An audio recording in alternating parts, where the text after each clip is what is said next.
ভূমিকম্প সহনীয় নগরায়নে সবাইকে একসাথে কাজ করার আহ্বান জানিয়েছেন গৃহায়ন ও গণপূর্তমন্ত্রী যুদ্ধাহত বীর মুক্তিযোদ্ধা আম ওবায়দুল মুক্তাদির চৌধুরী এমপি।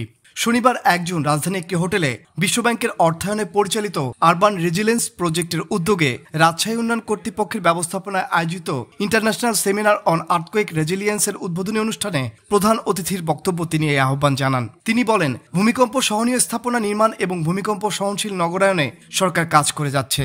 এক্ষেত্রে সরকার এবং জনগণ সবাইকে একসাথে একযোগে কাজ করতে হবে।